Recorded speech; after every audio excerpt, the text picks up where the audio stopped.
Anywhere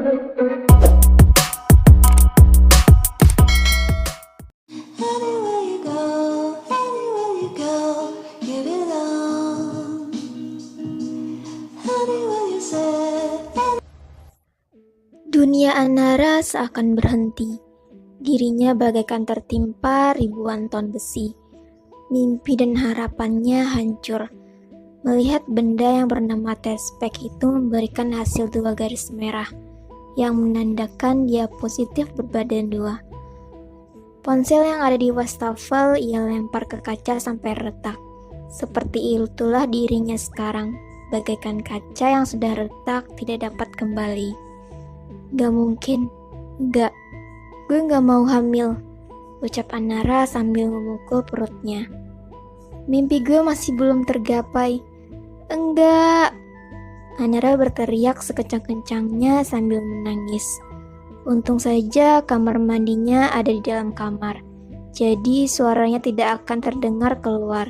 Mau hamil. Bibirnya bergetar, sorot matanya terluka. Dia membiarkan shower menyala dan membasahi seluruh badannya. Semuanya gak ada gunanya lagi. Hidup gua udah hancur, racau Anara.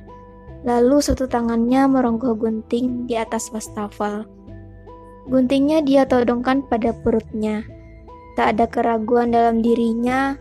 Untuk apa dia hidup bila hanya akan menanggung malu. 1 senti lagi gunting akan mengenai perutnya. Tapi ketukan dari pintu kamar mandi menghentikan dilanjutkan dengan suara lembut seseorang. Ana, kamu lagi mandi? Tanya bunda dari luar. Gadis itu cepat-cepat melempar guntingnya. Tidak, dia tidak boleh gegabah. Setelah apa yang sudah dia perbuat, dan kini dia akan pergi begitu saja. Tidak, sudah banyak dosa yang dia buat. Kali ini saatnya dia mencari solusi ke depannya.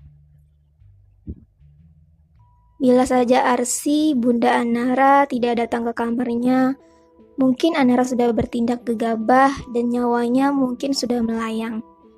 Dia berdiri mematikan shower. Ana lagi mandi, Bun, teriak gadis bergetar. Anara masih membayangkan bagaimana bila Arsy tahu keadaannya sekarang. Kalau udah, turun ya, kita makan bareng, kata Arsy. Iya, Bun. Gadis itu cepat-cepat mengambil handuk dari guntungannya. Tidak ada minat untuk mandi. Dia segera keluar dari kamar mandi setelah badannya dia baluti oleh handuk kimono. Tidak ada kaos ketat untuk saat ini. Untungnya juga karena Anara lumayan menyukai kaos oversize. Dia memakai kaos berwarna hijau daun dengan celana jongger panjang. Gadis itu bergegas menuju meja makan. Tak lupa dia memasang topengnya, menyembunyikan kesedihannya dengan senyuman. Menu hari ini seperti biasa, opor ayam kesukaan Anara. Ada beberapa sayuran untuk menjadi pemanis. Saat gadis itu duduk dan menyium bau daging, dia langsung mual dan ingin muntah. Dia segera berlari menuju wastafel di dapur.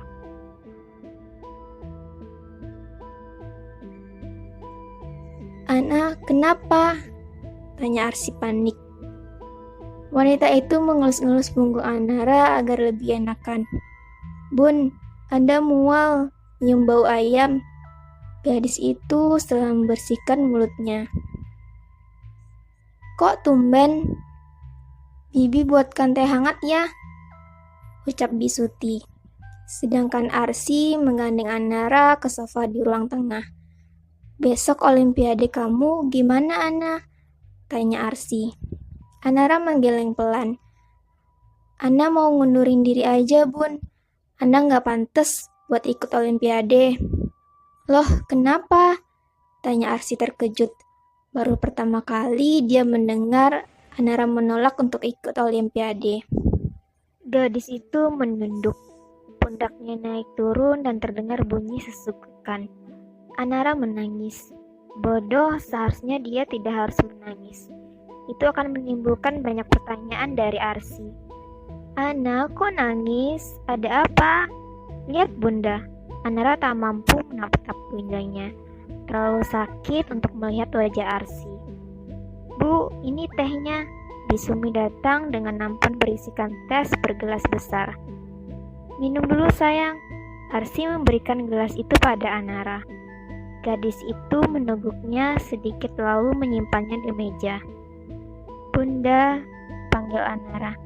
"Iya, kalau Ana nggak ikut Olimpiade, hadiah yang Ana minta Bunda masih mau kasih?" tanya gadis itu. Arsy tersenyum sambil menggelap air matanya. Sedari tadi perasaannya tidak enak. "Minta maaf dan terima kasih. Bunda udah kasih kamu itu setiap hari." "Bunda, maaf," lirik gadis itu. "Bunda maafin, jangan nangis lagi ya." Anara mengangguk lalu memeluk Arsy erat. Setidaknya hatinya tenang saat berada di dekat sang bunda. "Gimana, Ca? Nomornya masih belum aktif juga?" tanya Gaisa panik. Hari ini Anara harus Olimpiade. Tapi sudah jam 10 pagi, gadis itu tidak datang juga. Jelas Anara akan gugur. "Ara kenapa sih?" Caca kesal lalu menyimpan ponselnya di meja. Tangannya menarik mangkok bakso yang sedari tadi ia diamkan. Selama Ara sekolah di Kencana, dia nggak pernah tuh bolos, nggak ada keterangan kayak gini. Palingan di-spend buat lomba atau Olimpiade, ujar Gaisa. Pasti ada sesuatu yang terjadi sama Ara. Gak mungkin dong tiba-tiba ngilang gak ada kabar gini. Sambil mengunyah bakso, Caca berucap, "Sah, nanti pulang sekolah kita ke rumah Ara," usul Caca. Gaisa pun mengangguk setuju. "Hai guys," sapa Zigo sambil duduk di samping Caca. Sedangkan Samuel, Ringo, dan Jai duduk di samping Gaisa. "Ngapain lo?" "Gak sama tuan lo," sindir Caca ketus. "Lagi bersilaturahmi sama Bu Yuni," cetus Ringo. Bu Yuni adalah guru BK SMA Kencana. "Kenapa lagi tuh anak? Jangan sampai nyokap gue harus ke sekolah lagi," sunggut Gaisa. "Ketahuan bolos sama malakin adik kelas. Si Aji sih yang malak," kata Samuel. "Emang goblok si Galang, malu-maluin keluarga Damares aja." Gaisa paling tidak suka bila Galang memalak. Padahal orang tuanya memberi Galang uang jajan 2 kali lipat lebih besar daripada Galang. Lelaki itu malah gemar memalak. Asal lo tahu, malak itu sebagian dari indahnya masa SMA. Biar ada cerita ke anak cucu, bela Zigo. "Tapi kayak orang susah tahu nggak?" ketus Gaisa. "Oh iya, gue dengar Ara didiskualifikasi ya?" tanya Samuel. Berita itu sudah menyebar seantero Kencana. "Iya," jawab Caca. "Ara kenapa ya?" "Gak kayak biasanya." Ringo menumpang dagu. "Ini semua gara-gara lo sih," tuduh Caca pada Samuel. "Loh, kok gue? Lo ngapain suruh Galang buat bikin mabuk Ara? Kan jadi gini," ucap Caca. "Ketimbang minum doang, Ca. Lo juga suka minum kan?" Jai membela. "Tapi Ara beda, Jailani," Caca mendengus. Nama gue Giant BG," ralat Jai. Dia kesel bila teman-temannya selalu mengganti namanya dengan Jailani. "Nama lo tuh gak balance sama muka lo," ujar Caca sarkastik. Padahal tampang Jai tidak jelek-jelek amat. Buktinya dia bisa menjadi fuckboy seperti sekarang. "Udah aja, ayo ke kelas," ngajak Gaisa. Dua perempuan gadis ini tengah berdiri depan rumah berwarna putih. Sudah beberapa kali mereka mengetuk pintu tapi tidak ada yang membukanya. Biasanya rumah Anara tidak pernah kosong, pasti ada Bisuti. "Ara mungkin gak ada di rumah?" tanya Caca. Cukup capek menunggu sesuatu yang tidak pasti. Gaisa melirik ke perkarangan rumah Anara. Di samping mobilnya ada mobil merah terparkir dan itu adalah mobil Bunda Anara. Tapi mobil Tante Arsy ada, Ca. Gaisa yakin di dalam ada orang. Karena tidak mungkin Arsy pergi ke kantor tanpa membawa mobil. Mungkin mereka pergi tanpa pakai mobil. Ada yang aneh, Cah. Pasti ada sesuatu. Gue yakin.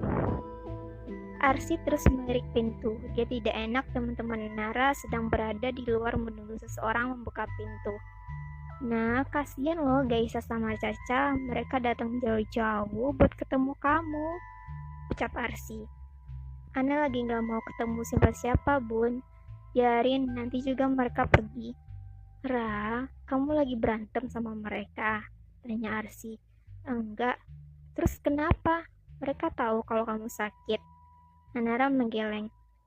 Kamu gak kabarin mereka? Seenggaknya mereka harus tahu keadaan kamu. Pasti mereka khawatir karena kamu gak ada keterangan.